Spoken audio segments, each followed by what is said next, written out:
Salut à tous et bienvenue dans ce débrief du match entre le Brésil et le Maroc. Un but partout qui vient de se terminer. Voilà, donc avant que les débriefs commencent, surtout très très important, n'hésitez pas à mettre un like et à vous abonner. Voilà, si la vidéo vous plaît, likez, abonnez-vous. Vraiment, si le contenu vous plaît, voilà, comme d'habitude. Il y aura des vidéos tous les jours sur la Coupe du Monde, débrief de quasiment tous les matchs si je le peux. Et puis voilà, petit débrief sympa, on est tranquille, on est posé. Donc voilà, merci à ceux qui donnent la force, ça fait extrêmement plaisir. Merci à vous.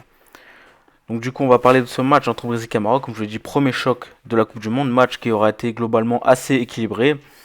Euh, Chaque équipe aura ses temps forts des deux côtés. Voilà, le Maroc surtout qui a eu un temps fort très très important vers les 15-20 premières minutes. Très temps fort très très important.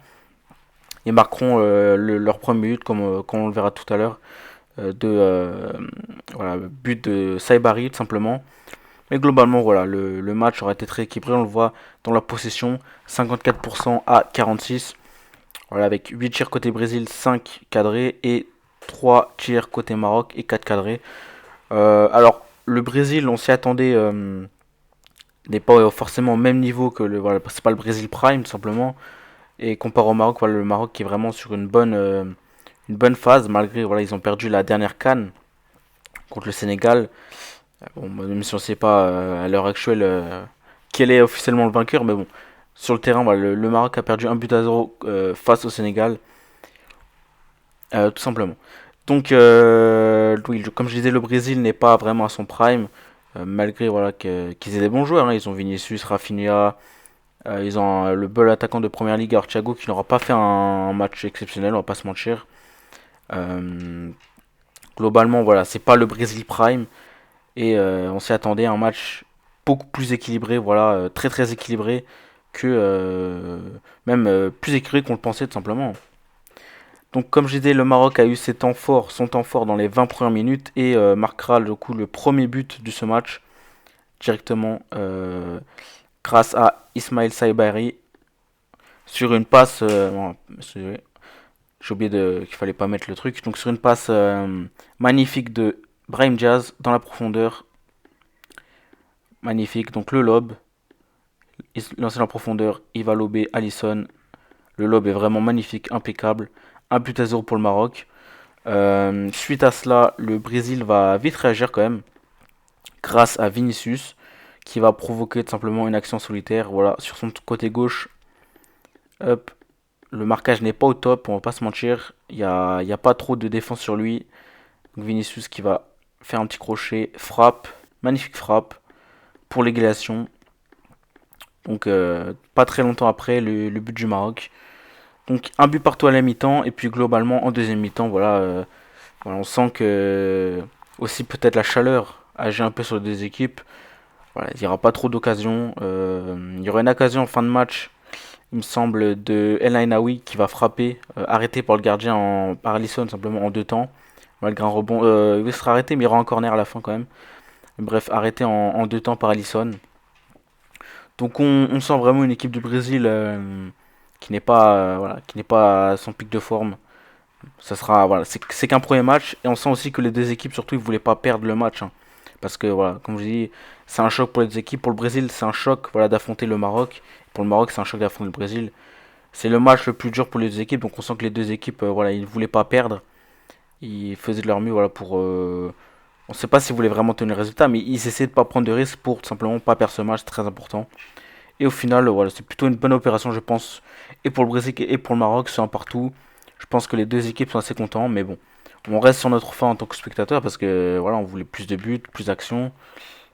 Pour ceux qui étaient pour le Maroc, moi j'étais personnellement j'étais plutôt pour le Maroc, voir la victoire du Maroc contre le Brésil.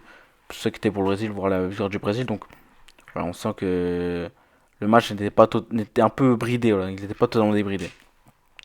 Donc je voulais parler aussi également de ce joueur, Joao Pedro, voilà, qui manque tout simplement à cette équipe, on le sent tout simplement.